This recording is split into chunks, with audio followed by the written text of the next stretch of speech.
In a lot of ways, grinders are the unsung heroes of the coffee world, but truly the magic of a grinder is in the burrs. These circular discs produced in various sizes, materials, coatings, and geometries are the key to unlocking the potential behind every coffee. And over the last few years, a new version of burrs has become increasingly popular: blind burrs. These are designed without the all-too-common bolt eyes. And the thought behind this is not only more cutting surface area, but also more effective cutting that leads to a more consistent grind size distribution, as no beans are chipped or broken by the edges of the opening or the bolt heads themselves. Now, of course, a consistent grind leads to a lot of sought-after effects in the cup, as it produces a cleaner, brighter, and oftentimes more fuller flavored extraction due to its more even flow of water through the ground coffee. But that's just a lot of words, and considering I bought my very first blind burr grinder just about a year ago, I figured now's a great time to don the lab coat once again and see if it's real or rhetoric, testing not only particle distribution, but also some other basics like speed, heat, extraction, and taste. But first, before we deep dive into all the numbers, a quick word from this video's sponsor. When it comes to brewing the best coffee, quality ingredients matter. And purely by the numbers, water makes up to 98% of what's in your cup, and it's absolutely vital to the long-term reliability of your equipment. So after months of testing and trials, I've landed on third wave water formulas for all of my coffee preparation. Not only is it designed to not produce scale or cause corrosion, but there's an option for every palate. Third wave water offers a wide variety of mineral blends, specifically designed to get the most out of your favorite roast level or brew type. So take control of arguably one of the most important variables in brewing quality coffee today, and head over to thirdwavewater.com/Sprometheus or use code Sprometheus at checkout to get 10% off your first purchase. Thanks to Third Wave Water for sponsoring this video. Now let's get back into it. First up, let's cover the easiest things to measure, and these are based on the essentially undeniable fact that blind burrs just have more surface area. And based on measurements done of 64mm burrs like the ones we're testing today, both blind and standard, there's roughly 159mm squared or 8% more surface area on a blind burr versus a standard 3-hole. On 10 20-gram tests, each with the same coffee and grind size between both burr sets, the averages broke down to 87.7 degrees on standard and 86.2 degrees on blind, coming down to a difference of just 1.5 degrees. And when it comes to grind speed, the 10 10-gram tests resulted in an average of 28.63 seconds for standard and 27.95 for blind.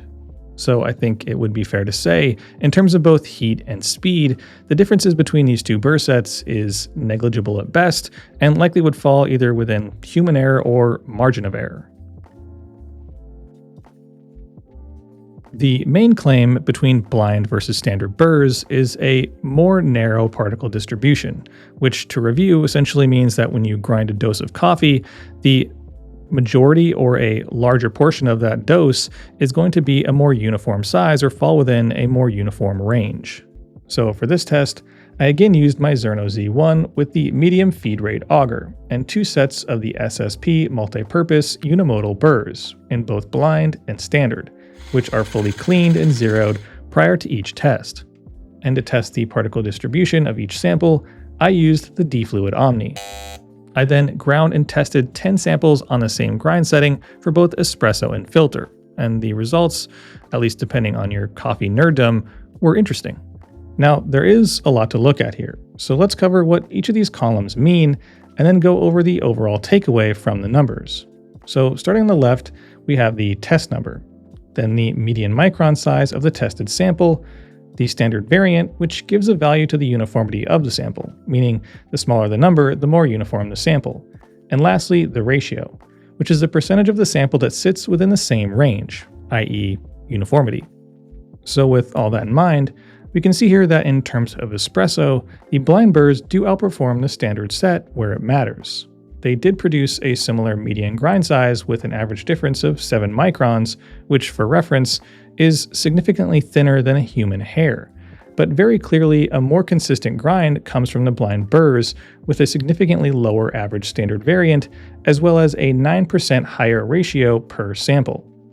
When it comes to grinding for filter, the same thing appears to be true again, with a relatively close median grind size with an average difference of 17.7 microns, but a much wider gap where it matters, with a significantly lower average standard variant and 7% higher average ratio per sample.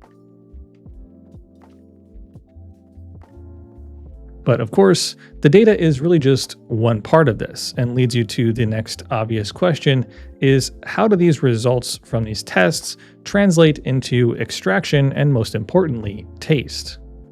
And knowing this question was coming, throughout the tests, I pulled samples of each filter and espresso grind and brewed them. For the espresso, I used the standard preset double shot on the new Breville dual boiler. And on the standard Burrs, the espresso extraction of 5 shots averaged to 18.25%. And on filter, which was brewed on the glass Aurea at a simple 1:16 ratio, a 30-second bloom, and 2 pours, averaged out to 19.97%. The blind Burrs, using these same methods, ended up with an 18.89% average on espresso and a 20.25% on filter. So it seems there is definitely a boost in extraction when using blind Burrs, which from everything we've seen prior to this does make sense. In terms of taste, of course this is less of a data-driven thing and more of an opinion, but I do find that on the blind Burrs there is a slight but to my palate noticeable uptick in clarity and brightness, resulting in a broader flavor spectrum than the standards, as well as less of a likelihood of extraction defects that cause unpleasant flavors, i.e. sour, bitter, or astringency in the cup. So, blind Burrs versus standard. What's the takeaway? Well, I do think, broad strokes, they do make a positive impact in the cup, but they're not required for good coffee, so I wouldn't drop your grinder in the trash just yet. And really, I think the biggest issue with blind Burrs, outside of just general cost, is the fact that they all seem to be somewhat proprietary. So if you want to invest in a grinder that has them, choose wisely, because at the time of making this video, the way blind Burrs are attached, often using a series of magnets and posts, is different for every manufacturer. So I would also love to see a more universal approach to attaching these, like the 3-hole method for standard Burrs that benefits more of the customers than the companies. That said, in the end, my take is that they are better than standard, but not massively. In the cup where it really matters, if I had to quantify the difference, I'd say at best, at peak performance, maybe a 5 to 10% increase in flavor quality. So they do work as advertised, which truly is as much as you can really ask for in this age of overpromising and underdelivering in terms of marketing. But on that note, I think it's time I start wrapping this one up, and as always, pass the conversation on to you. So what are your thoughts on blind Burrs? So if you're considering them, I'd be curious to know your thoughts as to why and which platform. And if you already have them, have your experiences been different or similar to mine? Drop your answers to those questions and any others you may have in the comment section down below. And as always, I'll see y'all in the next video. Thanks for watching, and if you enjoyed the video, don't forget to like, share, and subscribe. Hit that little bell button for notifications when new videos drop. Check out my Instagram at Sprometheus for more coffee content. Help support the channel by considering becoming a member for exclusive access. And as always, stay caffeinated. Pony Boy.